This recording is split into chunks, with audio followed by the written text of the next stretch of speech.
옥중투쟁 1000일이 지난 1001하루가 되는 날입니다.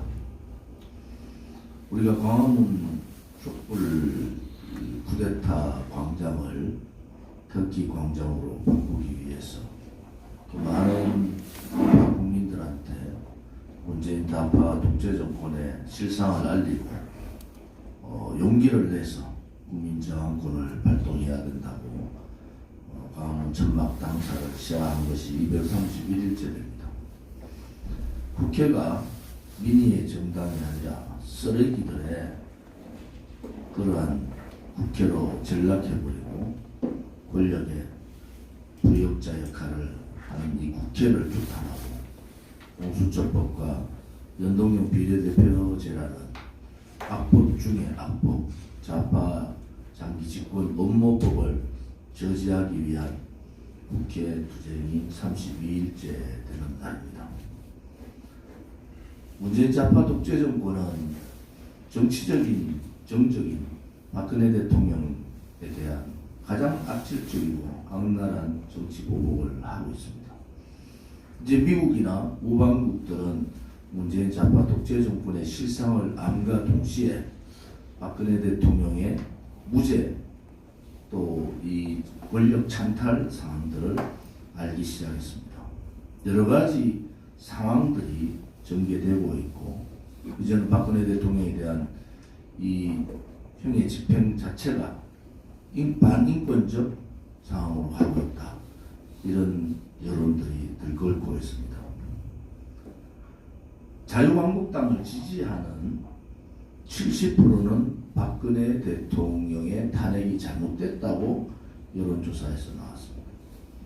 80%는 박근혜 대통령께서 무죄 석방돼야 된다. 석방돼야 된다는 분들이 80%에 가깝습니다. 그것은 자유한국당을 지지하고 있는 우파 국민의 목소리고 그것은 자유한국당에 대한 우파 국민의 민심이기도 합니다.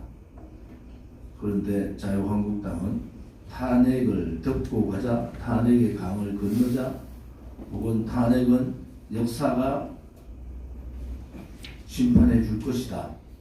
이런 말로 탄핵을 비껴갑니다.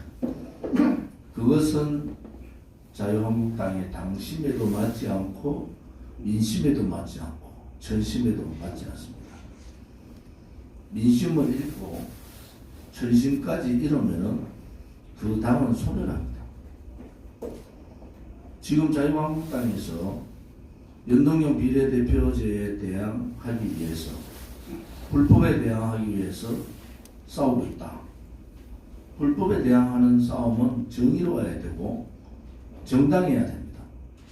그런데 꼼수의 비례대표 연동제에 대한 꼼수로 비례한국당을 만들어서 하겠다. 박근혜 대통령께서 지금 밖에 계셨으면 그분이 할 말은 오직 하나일 겁니다. 그것은 원칙적이지 않지 않습니까? 그것을 어느 국민이 인정을 하겠습니까? 라는 말씀을 하셨을 겁니다. 우리 공화당은 그러한 비례한국당 같은 꼼수 정치하지 않습니다. 오늘 제가 자유한국당 원로 중에 한 분을 뵀는데 분명히 전달했어요. 비례한국당 만들면 진짜 자유한국당 죽는다. 비례여서 열성 걸리려다가 전국 의석, 소위 말해서 지역구 의석 반 정도 날아간다. 그것을 인식할 때 자유한국당이 제대로 될 것이다. 이런 말씀을 분명히 전달을 했습니다. 불법이나 불의하고 싸울 때는 합법적이어야 되고 정의로워야 됩니다.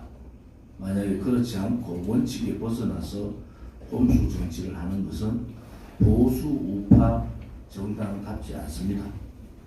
좌파들은 목적 달성을 위해서 과정과 내용이 조금은 문제가 되더라도 자기들의 목적 달성을 하면 듣고 가지만은 보수 우파는 그렇게 하면 안 됩니다. 과정도 중요하고 절차도 중요하고 내용 또한 중요해야 된다. 그게 정의롭지 않으면 여러 가지 문제가 생길 수 있다. 그것이 보수의 가치이기도 하고 우파의 가치이기도 합니다. 그런 우파 보수의 가치를 버려버리는 것은 대단히 잘못된 것이다. 그렇게 말씀을 드리고, 우선 4+1 체제를 가지고 좌파 장기 집권 업무를 한 더불어민주당의 일차적인 책임이 있습니다. 그렇지만은 보수를 자처하고 있는 자유한국당도 당당하게 국민한테 심판을 받으면 됩니다. 국민은 4+1이 잘못하고 있다는 것을 알고 있기 때문에 국민의 심판을 당당하게 받기를 바랍니다. 또 하나는